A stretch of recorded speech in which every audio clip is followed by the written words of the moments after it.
está com a sua Bíblia aí, abre.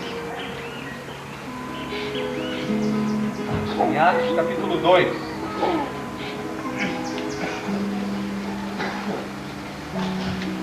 Em Atos capítulo 2, a partir do versículo 14 até o versículo 36, o que nós encontramos é os apóstolos reunidos, Pedro se levantando e ele começa a pregar. E o interessante é que quando nós olhamos para Atos 2, nesse trecho, do versículo 14 até o versículo 36, a pregação do apóstolo Pedro é uma pregação simples. É uma pregação onde ele está chamando a atenção das pessoas que estão reunidas ali, ouvindo ele. E ele começa a falar de coisas simples. A primeira coisa que ele fala é que o que está acontecendo naquele momento nada mais é do que a palavra de Deus se cumprindo. Então ele lembra daquele povo de um profeta chamado Joel, e o profeta Joel tinha já orientado que aquilo iria acontecer. E Pedro está relembrando isso para aquelas pessoas. E no desenvolver da sua pregação, o apóstolo Pedro, ele chama a atenção do pessoal dizendo que aqueles judeus que estão ali ouvindo a pregação, eles são responsáveis pela crucificação do nosso Senhor Jesus Cristo. Pedro, ele é categórico, ele é incisivo em dizer que aquelas pessoas ali, elas são as responsáveis pela crucificação de Cristo.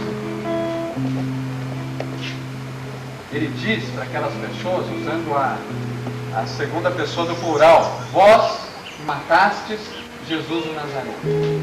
Vocês são responsáveis pela crucificação do nosso Senhor Jesus Cristo. O terceiro ponto da mensagem dele é lembrar aquelas pessoas que o rei Davi, alguém de grande referencial para a nação judaica, o rei Davi já tinha se lembrado disso. O rei Davi já tinha mencionado esse fato, que o santo de Deus, o santo de Israel, ele iria ser crucificado, ele iria padecer, ele iria ser morto, mas a sua alma não sofreria decomposição, ela não ficaria na sepultura. O rei Davi, referencial para o povo de Israel. E mais uma vez, o apóstolo Pedro chama a atenção daquelas pessoas dizendo: vós matastes o Jesus Nazareno. Depois que Pedro diz isso na sua pregação, versículos 36 a 40 dizem assim: portanto, que todo Israel fique certo disto: este Jesus a quem vocês crucificaram, Deus o fez Senhor e Cristo. Quando ouviram isso, ficaram aflitos em seu coração e perguntaram a Pedro e aos outros apóstolos: irmãos, e agora? O que a gente faz? Você disse coisas que nos prendem a atenção. Você acabou de fazer uma mensagem que diz que nós somos os responsáveis pela morte do Senhor Jesus. Mas e agora? O que a gente vai fazer? Afinal de contas, ele já foi crucificado. Afinal de contas, ele já ressurgiu. E afinal de contas, ele já está ao lado de Deus.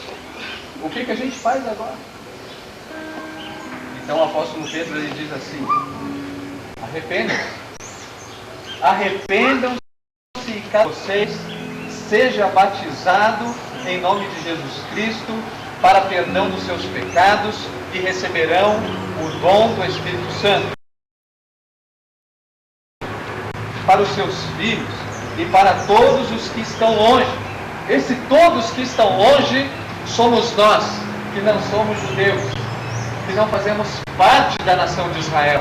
Mas quando o Senhor Jesus foi morto, quando ele foi crucificado, quando ele ressurgiu, ele também estava pensando naqueles que são de longe, ou seja, são gentios, que não são israelitas, que não são judeus.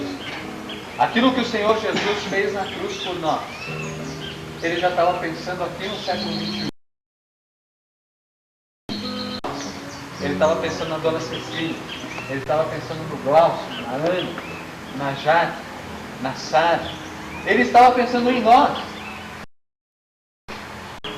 E como ordem, a ordem também é para nós. Batismo. Obedeçam a minha ordem. Sejam batizados. Ele pagou o preço do nosso pecado. Arrependam-se e sejam batizados. E quando nós olhamos para essa palavra arrependimento, a ideia da palavra arrependimento, ela se refere a pensamentos e também a emoções. O nosso arrependimento deve referir-se aos nossos pensamentos, a maneira como pensamos. O nosso arrependimento deve referir-se também às nossas emoções, a maneira como agimos, a maneira como nos relacionamos.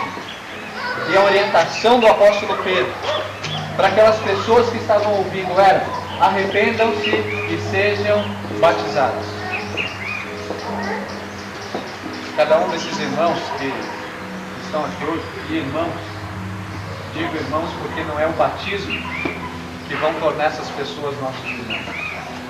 O mesmo apóstolo Paulo, no capítulo 1, versículo 13 de Efésios, ele disse assim: quando a dona Cecília creu, ela recebeu o Espírito. Quando o Glaucio e a Ana creram, eles receberam o Espírito. E foram selados. Já está garantido que eles fazem parte do corpo de Cristo. O batismo não vai tornar eles nossos irmãos, porque eles já são.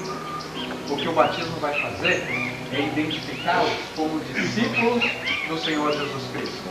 E como tenho dito a eles, o que eles vão fazer hoje é semelhante a colocar a camiseta do Corinthians e passar no meio da torcida do Palmeiras. É isso que é o batismo. O batismo nos identifica como discípulos do Senhor Jesus Cristo. E nesse momento, com tanta água assim, o que vai simbolizar para nós é o que um dia o apóstolo Paulo ensinou à igreja de Roma. O simbolismo, essa ilustração aqui, é a ilustração de um sepultamento, aonde alguém aqui vai se molhar bastante,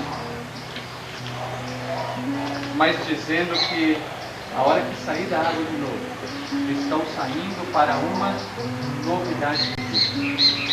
Novidade de vida. A água não é vento, é com cloro.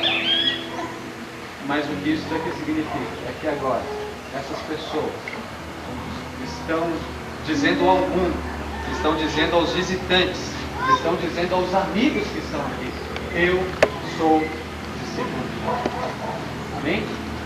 Eu gostaria que o Helder estivesse orando por esse momento, mais uma vez, e nós vamos seguir o protocolo. Amém? Senhor Deus, nós te louvamos, Pai, te agradecemos pelo privilégio de estarmos aqui, Senhor. Pedimos, Pai, que cada vez mais nós possamos estar sendo sal, sendo luz nesse mundo, Deus, e que essas pessoas, Pai, que agora vão se comprometer mais uma vez em serem discípulos do Senhor, possa ter essa intenção e esse desejo no coração.